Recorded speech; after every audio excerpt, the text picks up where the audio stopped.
The fact that Natalie was able to use Zeus money and blow it for 2 episodes is just beyond me.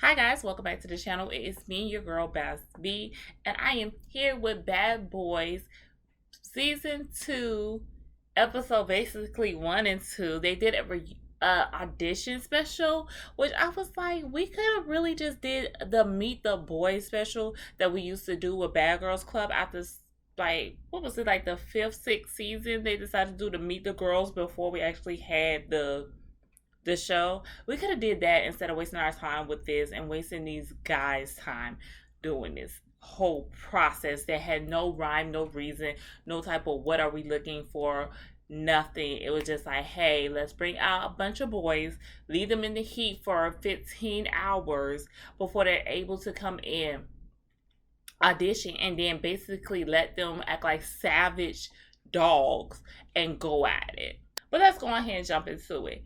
So Natalie recruits Jonathan, Relly B, Anthony, and Curtis somehow by the skin of his teeth made it to the end and was able to, catch another coin from Natalie after he distanced himself from the homophobic actions that he had going on. And they are putting together this ghetto audition. So you first have to go through Relly B, Anthony, and Curtis, and every once in a while Jonathan was popping in and out.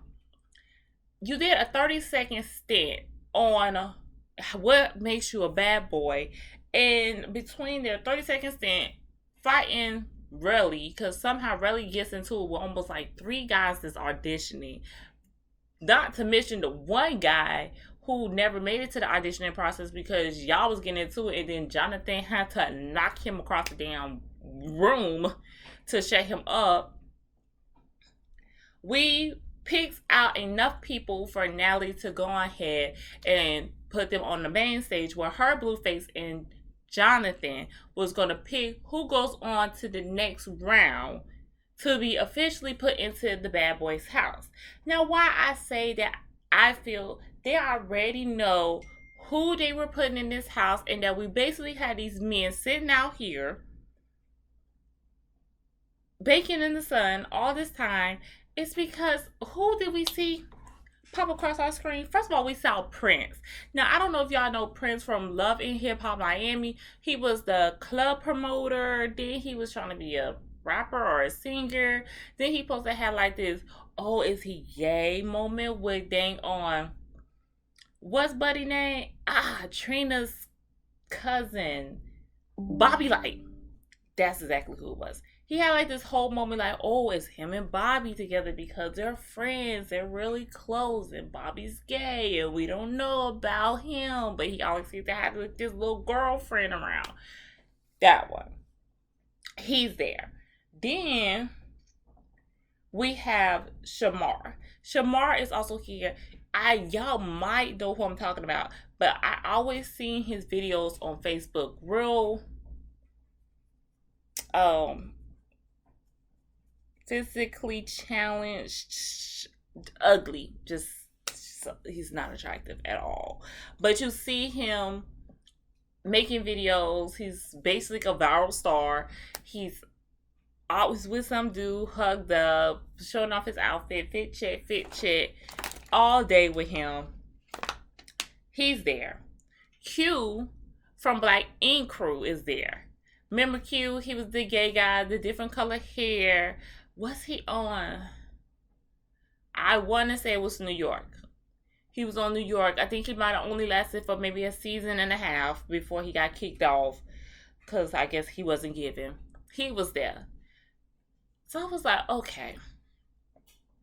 I was like, all right, we see how this is going to go. So after they make it through the foolishness on the other stage, here we got with Natalie and them. So Natalie has no type of nothing. Do we have to have uniqueness, nerves, talents? Like, damn, RuPaul Drag Race. No, you just basically came up there, started talking, said something that Natalie felt made some sense. Like the one guy who said he did 20 years. Like Jonathan said, how do you know he really did 20 years? I'll Google it later. Gave him a ticket. There was the guy who said he teaches kids with autism. Gave him a one. Oh, the teacher who also has an OnlyFans. Gave him one. And at this point, Jonathan's like, now you just giving out damn tickets because ain't no teacher is also an OnlyFans person. That don't even damn work. And if that is what the case is, we all know he ain't about to have no job. Haven't we seen this a million one time in a Lifetime movie special? Okay.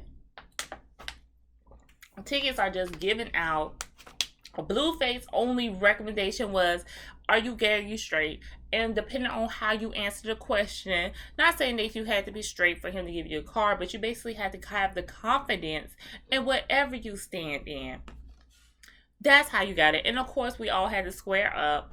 Let me see you square up. Because that's also going to be a deciding factor on if you made it into the house or not.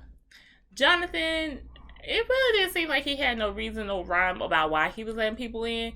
He just, if you seem to be pretty alright, you got a ticket.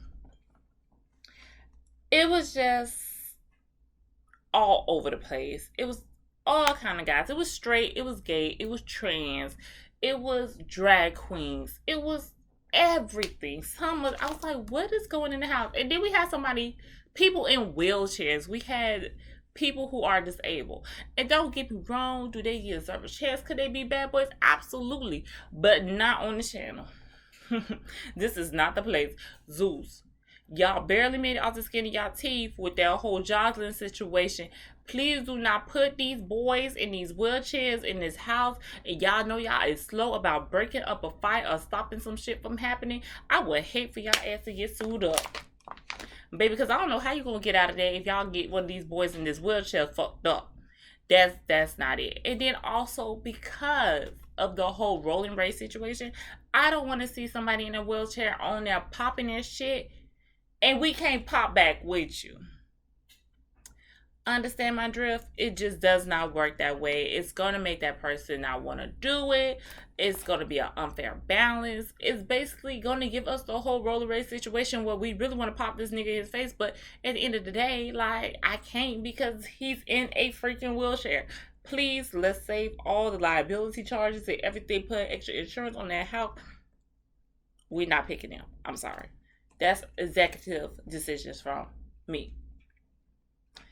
The audition goes on, and at the last little round before it gets cut off, these guys get into the fight. They're tearing up the whole set.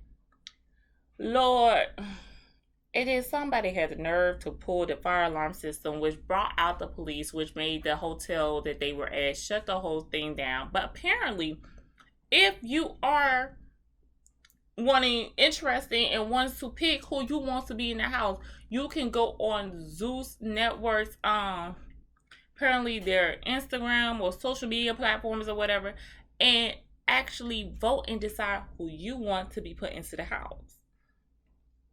All I'm asking for is that, one, the guy with all the tattoos and them dreads that's supposed to be like an OnlyFans star, please don't put him on my TV. Please don't. Sometimes I watch this show late, and that is a sketchy looking person. Who watching him? Y'all like good looking people. I like to watch good looking people when they having sex. I don't want to.